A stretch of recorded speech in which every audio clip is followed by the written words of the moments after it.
आज माझा उन्हाळी वाळवणामधला हा उपवासाचा तिसरा पदार्थ आहे। आज आपण उन्हाळी वाळवणामध्ये रेसिपीमध्ये बटाट्याचे चिप्स कसे तयार करायचे हे पाहणार आहोत। हे वेपर्स पहा, तळल्यानंतर पांढरे शुभ्र तयार झालेले आहेत, कुठेही पिवळे झालेले नाहीत, अगदी मस्त तयार झाले आहेत पांढरे शुभ्र। तुम्ही बघू शकता बटाट्याचे चिप्स छान असे पांढरे दुधासारखे तयार झालेले आहेत,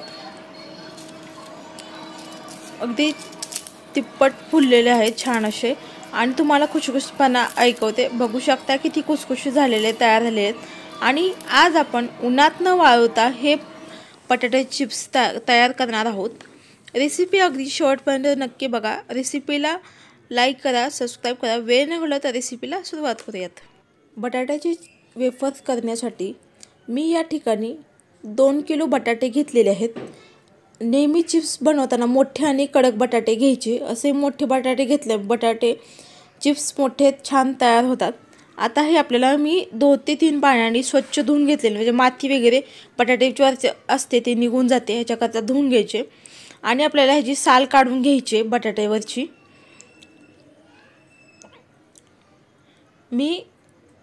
आपण ज्या ह्यानं साल काढतो त्या मी ह्यानं साल काढते। आता इथे मी स्लाइसर घेतलेला आहे, त्या स्लाइसनं आपल्याला स्लाइस करून घ्यायचे आहेत गोल आकारामध्ये बटाट्याच्या। अशाच पद्धतीने दुसऱ्याही स्लाइस करून घेत आहे मी, किंवा तुमच्याकडे जी कुठली घरातली स्लाइसर असेल ते देखील तुम्ही वापरू शकता। त्या ठिकाणी बघू शकता छान असे आपले वेपर्स तयार होत आहेत। असंच आपल्याला उभ्या आकारामध्ये हे गोलाकार बटाट्याचे स्लाइस करून घ्यायचे आहेत। बऱ्याच वेळेस काय होतं, बटाट्याचे चिप्स व स्लाइस काळे पडतात, कारण आपण पाण्याचा वापर कमी करतो, मग त्या स्लाइस असतात वरती येतात आणि बटाट्याचे स्लाइस असतात त्या काळ्या पडतात। त्यामुळे बटाटे थोडे किसून झाले की आता अशा पद्धतीने आपण पाण्यात दुसऱ्या एका भांड्यात ट्रान्सफर करून घेणार आहोत। भरपूर पाण्यात घालायचे आहेत, बघू शकताय कुठेही पाण्याच्या वरती राहता कामा नये स्लाइस। आता हे बटाटे आपल्याला स्लाइस अशाच ठेवून द्यायच्या नाही ट्रान्सफर केल्यानंतर। आता हे बटाटे 4 ते 5 पाण्याने स्वच्छ धुवून घ्यायचे आहेत। बटाट्यामध्ये भरपूर प्रमाणात स्टार्च असतं, हे पूर्ण स्टार्च निघेपर्यंत आपल्याला हे बटाटे स्लाइस धुवून घ्यायचे आहेत। जवळपास 4 ते 5 हे बटाटे धुवून घेणार आहे स्लाइस, याच्यामधलं पूर्ण स्टार्च निघेपर्यंत। बघू शकता तुम्ही हे बटाटे स्लाइस साधारण 4 ते 5 पाण्याने धुवून घेतलेले आहेत। बघू शकता याच्यामधलं पाणी पूर्ण क्लीन झालेलं आहे। अशा पद्धतीने हे क्लीन पाणी निघेपर्यंत 5 ते 6 पाण्याने धुवून घ्यायचं आहे। तर हे चिप्स आपण शिजवून घेणार आहोत, त्यासाठी इथे मी पाणी गरम करत ठेवलेलं आहे। साधारण मी इथे 2 मोठे पातेले पाणी गरम करत ठेवलेलं आहे, पाणी टाकून मोठ्या पातेल्यामध्ये या। आता आपल्याला ह्याच्यामध्ये चवीनुसार मीठ घालायचं आहे, मीठ घालून घेणार आहोत। उन्हाळी वाळवणाला शक्यतो मीठ कमीच घालायचं, कारण बटाटे चिप्स सुकल्यानंतर बऱ्यापैकी खारटपणा उतरतो। आणि ह्याच्यामध्ये आता आपल्याला तुरटी फिरवून घ्यायची आहे। तर हे बटाटे चिप्स लगेच पाण्यातून काढून गरम पाण्यात टाकायचे नाही आहेत, तर मी इथे तुरटीचा खडा घेतलेला आहे। हा तुरटीचा खडा 5 ते 6 वेळेस पाण्यात फिरवून घ्यायचा आहे। बऱ्याच वेळेस काय होतं, तुरटीची पावडर घातली की तुरटी सुद्धा जास्त झाल्यास वेपर्स लाल पडतात। तुरटी फक्त आपल्याला फिरवायचे एक 5 ते 6 वेळेस, याची पावडर करून घालायची नाही आहेत। तुरटी फिरवल्यानंतर याला मिक्स करून घ्यायचं, तुरटी फिरव, आणि बटाट्याचे वेपर्स म्हणजे चिप्स करून घेतलेले ते घालायचे आहेत आपल्याला, स्लाइस करून घेतलेल्या। आणि आता आपल्याला मिक्स करून घ्यायचे आहेत पाण्यात सगळ्यात अगोदर एकसारखे असे मिक्स केल्यानंतर आता आपल्याला ह्याला झाकण ठेवायचे। साधारण 3 ते 4 मिनिट हे बटाटे वेपर्स शिजवून घ्यायचे आहेत आपल्याला। आधी मध्ये ढवळत बसायचं नाही आहे, झाकण लावून साधारण 3 ते 4 मिनिट शिजवून घेणार आहोत। हे वेपर्स 50 ते 60% शिजतील, तर हे शिजवून घ्यायचे आहेत 50 ते 60%। ओव्हर कुक करायचे नाही आहेत बटाट्याचे वेपर्स, कारण आपण हे बटाटे चिप्स जाळीतून काढले की याची कुकिंग प्रोसेस चालू राहते। त्यामुळे फक्त 50 ते 60% पर्यंत आपण हे बटाट्याचे वेपर्स शिजले की लगेच चाळणीतून ट्रान्सफर करून घेणार आहोत। बऱ्याच वेळेस काय होतं, बटाट्याचे वेपर्स जास्त वेळेस ओव्हर कुक झाल्यास लाल पडू शकतात। 50 ते 60% वेपर्स शिजले की आपण जाळीतून काढून घेणार आहोत।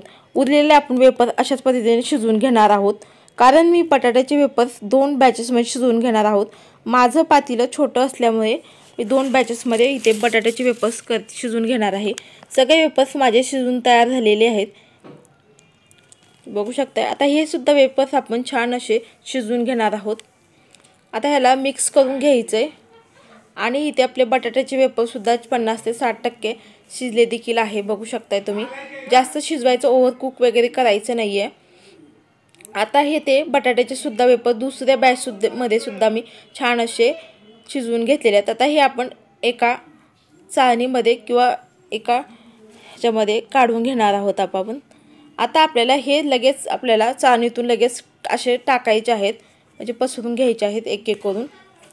आता लगेच हे वाळायला घेणार आहोत का घालण्यासाठी। अशाच पद्धतीने हे बटाट्याचे वेफर्स असे टाकून घ्यायचे आहेत कपड्यावर आणि कॉटनचाच आपल्याला इथे कपडा घ्यायचा आहे, कारण लगेच वाळतात हे कॉटनच्या कपड्यावरती। पाणी शोषून घेतं जे बटाट्याचे वेफर्समधलं असतं, त्यासाठी कॉटनचा कपडा टाकायचा ना, त्याच्यावरती हे वेफर्स टाकायचे आहेत।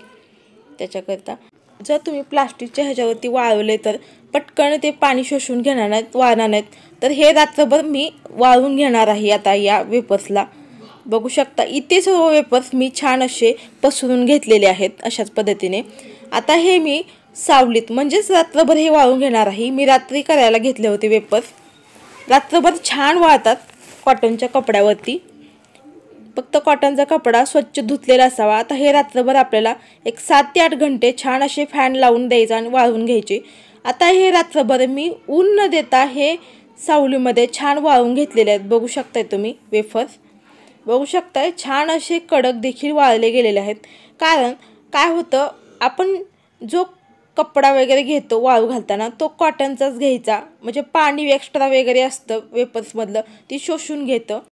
आता जाडबुडाच्या स्टीलच्या कढईमध्ये मी तेल देखील गरम करून घेतलेलं, तर कढईमध्ये वेफर्स टाकायचे आणि बघू शकताय तुम्ही अगदी छान असे तिप्पट फुललेले आहेत, मस्तच बघू शकताय। अगदी पांढरे शुभ्र दुधासारखे हे वेफर्स तयार झालेले आहेत, अजिबात लाल वगैरे झाले नाहीत, मस्तच। अशाच पद्धतीने आता इथंच राहिलेले आपण देखील तळून घेणार आहोत। त्यासाठी तुरटी फिरवताना लक्षात ठेवायचं आहे, जास्त तुरटी ही जर झाली तर लाल पडू शकतात तुमचे वेफर्स। आता इथे मी सर्व वेफर्स तळून घेतलेले आहेत, बघू शकताय। तेलकट वगैरे अजिबात झाले नाही, छान असे पांढरे शुभ्र झालेले आहेत, बघू शकता। न तळलेला वेफर्स आणि तळलेल्या वेफर्समध्ये किती फरक आहे, किती छान असा फुललेला आहे। आता अर्धा तुम्हाला खुसखुशीतपणाचा आवाज करून दाखवते, किती खुसखुशीतपणा झालेला आहे। अगदी पांढरे शुभ्र तयार झालेले आहेत, बघू शकता। अगदी छानच मस्तच तयार आहे। अशाच पद्धतीने हे वेफर्स तुम्ही देखील नक्की करून पहा। तर हे आजचे बटाट्याचे वेफर्सची रेसिपी तुम्हाला कशी वाटली कमेंटद्वारे नक्की सांगा। वैष्णवी रेसिपी चॅनलला लाईक करा, सबस्क्राईब करा, जास्तीत जास्त जणांपर्यंत ही रेसिपी शेअर करा। वेळात वेळ काढून माझी ही रेसिपी पाहिल्याबद्दल तुमचं मनापासून धन्यवाद। चला तर मग मस्त जबरदस्त रेसिपीमध्ये भेटूयात, तोपर्यंत बाय।